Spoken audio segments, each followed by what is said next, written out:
2024, Austin, Texas, 7 a.m. A Tesla software engineer checks their email. Subject line, your role at Tesla.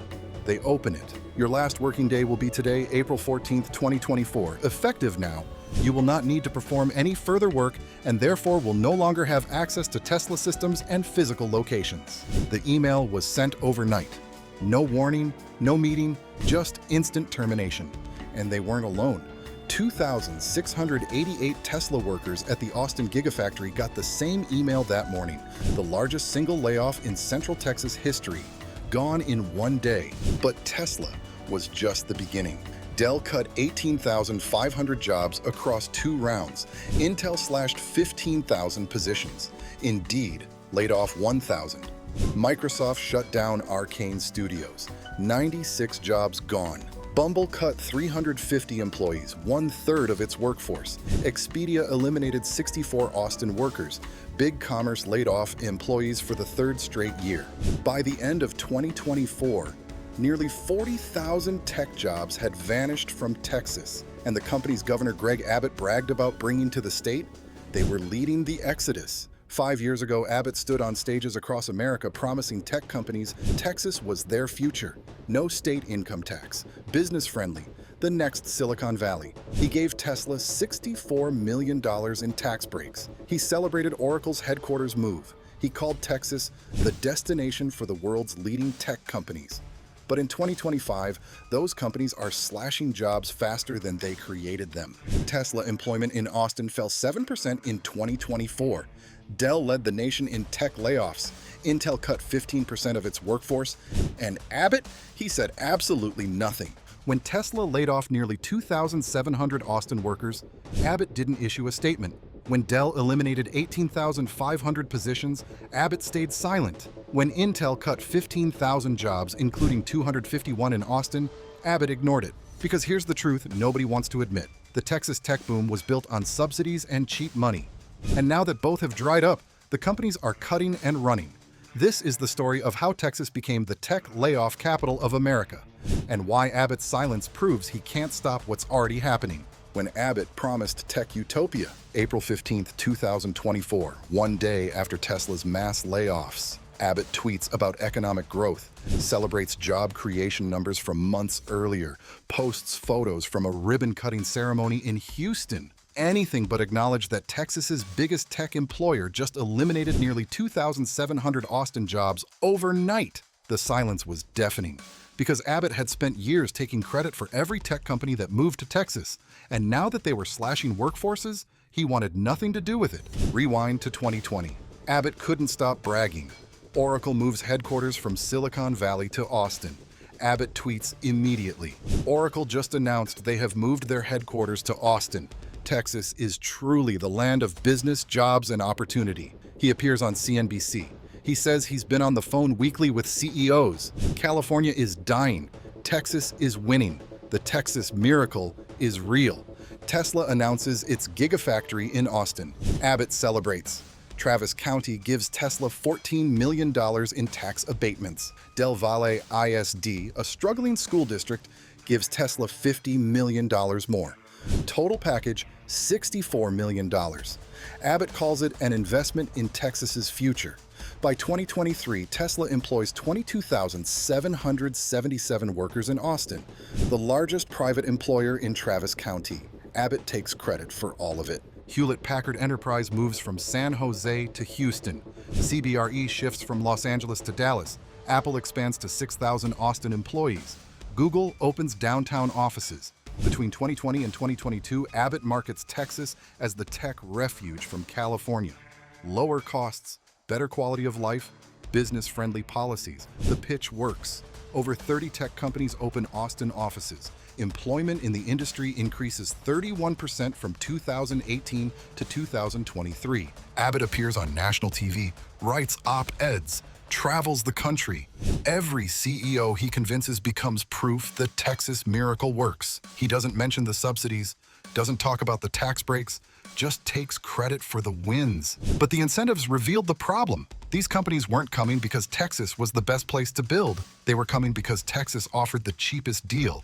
And when those deals ran out, they'd leave. The day Tesla broke Austin, April 14th, 2024, that Tesla employee who got the termination email wasn't expecting it. They just moved into a new apartment, signed the lease, gave the deposit, keys were supposed to come Wednesday. Now everything's stopped. They were a single parent. The layoff came at the worst possible time.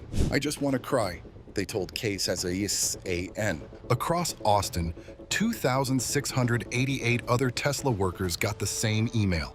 Software developers, engineers, business development, manufacturing workers, all gone. No meeting, no explanation, just an email terminating them effective immediately. Access revoked, badges deactivated, security escorting people out of the Gigafactory by mid-morning. Elon Musk sent a memo to remaining employees. The company needed to cut 10% of its global workforce, about 14,000 people, to prepare for the next phase of growth. He said Tesla had grown so fast it created redundancies. Musk didn't specify which locations would be hit hardest, but Texas took the biggest blow. 2,688 jobs, 12% of Tesla's Austin workforce, higher than the company average. Why? For an elf, the holidays are... Profit margins compressed, and Musk needed to cut costs fast. Austin was the newest facility, the easiest to downsize without disrupting established California operations. Bob Seckler, assistant managing editor at the Austin Business Journal, tried to stay optimistic. We don't know if that 10% figure will be what we see in Austin. If we did see that, that would be more than 2,000 people. He was trying to soften the blow, suggest maybe Austin wouldn't be hit as hard, but the WARN notice filed with Texas Workforce Commission confirmed it. 2,688 layoffs starting June 14th, the biggest single job loss event in Central Texas in at least 40 years. And Governor Abbott, silent. No press conference, no statement, no jobs program announcement, nothing. The same governor who'd celebrated Tesla's arrival and handed them $64 million in subsidies said absolutely nothing when they laid off nearly 2,700 Texans.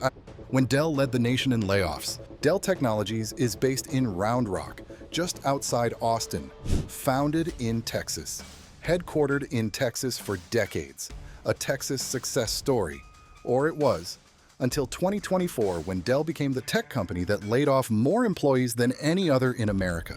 First round, 13,000 jobs in 2023. Company cited declining PC sales. Remote work boom was over. Laptop demand collapsed. Dell needed to cut costs. Second round, 5,000 jobs in early 2024. Third round, another 5,500 in August 2024. Total, 18,500 layoffs across 2 years. That's 8.77% of all global tech layoffs in 2024. And 15.38% of all US-based tech company job losses. Dell was restructuring around AI. The old PC business model was dying. Server sales were growing, but servers require fewer workers than PC manufacturing and sales. So Dell cut. Marketing teams, sales divisions, support staff, all gone. The company didn't disclose exactly how many workers were affected, but with Round Rock headquarters and major Austin operations, thousands of Texas jobs disappeared. Best Brokers analyzed over 800 layoff announcements from the tech sector. Dell led the list. More job cuts than more than Tesla, more than Amazon, more than anyone. A Texas company founded by a Texas billionaire was now the layoff king of America. And where was Abbott? Nowhere. No statement defending Dell workers, no criticism of the cuts, no jobs program to help displaced employees. Silence. Because criticizing Dell would mean admitting the Texas tech boom was collapsing, and Abbott couldn't do that. The narrative required endless wins. Losses didn't fit the story. The bloodbath across Austin. February 2024, Expedia Group laid off 64 Austin employees, part of 1,500 global cuts. Travel booking business was soft. Remote work reduced business travel. Cuts were necessary. Same month, Bumble announced 350 layoffs, 1/3 of its entire workforce. The Austin-based dating app was struggling. Competition from Tinder and Hinge. User growth slowing, revenue flat. CEO announced a restructuring plan. That's corporate speak for mass firings. May 7th, Microsoft shut down Arcane Studios in Austin. 96 employees laid off. The gaming studio had developed Dishonored, Prey, and Redfall. But Microsoft was consolidating. Austin office wasn't profitable enough, so they closed it. 96 people unemployed overnight. May 13th, Indeed announced 1,000 layoffs, 8% of its global workforce. The job posting company was cutting jobs. The irony wasn't lost on anyone. Austin was heavily impacted. Indeed had major operations there, hundreds gone. May 15th, Rarifield Atmosphere laid off 106 employees at its Austin headquarters. Entertainment company couldn't sustain payroll. Cuts were immediate. Intel announced it would lay off 251 Austin employees starting November 15th. Still raised over $60 billion. Austin couldn't compete. Techstars paused its Austin Accelerator program in December 2023. The core engine for nurturing startups was gone. Without capital, startups fail. Without startups, innovation dies. Without innovation, the culture war wasn't just political, it was economic. Companies couldn't recruit top talent if employees didn't want to live in Texas. Some Texas Democrats said they believe Crockett brings a shot of enthusiasm, and her assertiveness is what the Democratic electorate is clamoring for. "We need some out loud, bold progressives, and that's what people like about her," said Allison Campolo, chairwoman of the Tarrant County Democratic Party. "She doesn't shy away from anything. She doesn't run to the middle." Greg Abbott 40% polling from the University of Texas appears to show that Governor Greg Abbott's approval numbers are just below 40%, compared to a 50% disapproval rating. Now Texas Democrats are using those numbers to fuel their own political campaigns. And we know why. The way he has handled the economy. Because he listens to bankruptcy Trump, now Texas economy is falling apart. Recent polling shows both President Donald Trump's and Governor Greg Abbott's approval ratings have dropped into net negative territory among Texas voters. Governor Abbott's decreased favorability is significantly linked to public opposition to Senate Bill 3, a near-total ban on THC products, which he ultimately vetoed. President Trump's approval in Texas has gone negative for the first time in his second term, largely due to Texans' concerns about his performance on the economy and inflation. The number of jobs lost under this pedo supporter are staggering and falling every day. The poll found that 53% of Texas voters opposed the ban, while only 31% supported it.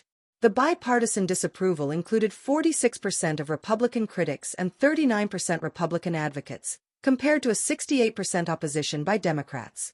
The poll was conducted shortly after the end of Texas legislative session, but before Abbott's veto. The bill was passed to the governor's desk by the House and Senate, where it sat until the final day allotted for him to act on the proposal. He had remained silent on his decision before killing the bill. Dig deeper. Other major bills that caught the public eye were either signed or verbally approved of by Abbott prior to polling results. Each of the following garnered huge numbers of critics and advocates, though their individual impacts on the TXPP poll are unknown. Senate Bill 2 allocates $1 billion for private school vouchers, and was Abbott's top priority this session. House Bill 2 sets aside $8 billion of the state budget to fund public schools. Congresspeople from Texas have announced that they will be leaving their current positions. Of those, only 3 are Democrats. And the latest of the bunch to announce their departure from the House is Representative Jasmine Crockett. Crockett is only in her second term in Congress, but given the current state of the Texas district map, Crockett has been weighing her options for months. Recently, she said, "Serving my current District 30 is where I love to be perfectly honest." And other discussions came up as soon as it looked like they were going to decimate District 30. I still have some evaluations to make. And here's what she had to say back in August regarding the map. This map does nothing but divide, distract, and depress. There is this idea that was put out there during his opening remarks that this does so much for Black folk. Well, let me tell you, as a Black person, it does not. Let me tell you that in this map, to be clear, y'all added 2 additional Anglo majority seats. Now, when we went through the 21 maps, you added 2 Anglo majority seats, and now you're adding 2 more Anglo majority seats, and then you've decided that you are going to pack and crack, and that is the language that I am going to use because that is the legal language. And I also just want to remind y'all really quickly that it does not look good when you take every economic engine out of my district and then tell me that I am supposed to sit here and be so happy because you added Black folk from a whole other community.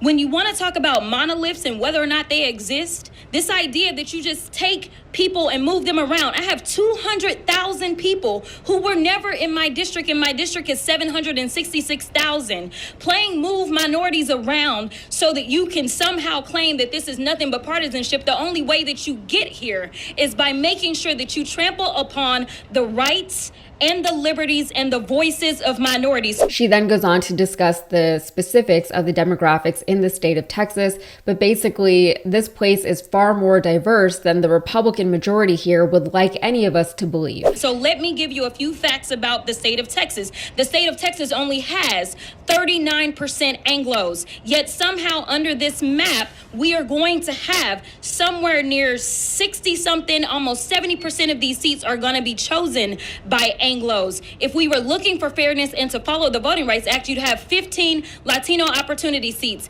15 Anglo seats. You then have 4 African American opportunity seats. Then you'd have 2 Asian opportunity seats, and the other 2 seats would belong to coalitions because we are a majority minority state where over 60% of this population is people of color. So if you want to do what's fair and right under the Voting Rights Act, as well as if you say that this Fifth Circuit Court case matters and somehow changes everything, my question to you is, when are y'all gonna do y'all's maps? Because you did your maps in 2021 and then the case came out, and I haven't seen y'all talk about the fact that you're gonna redistrict the House and the Senate.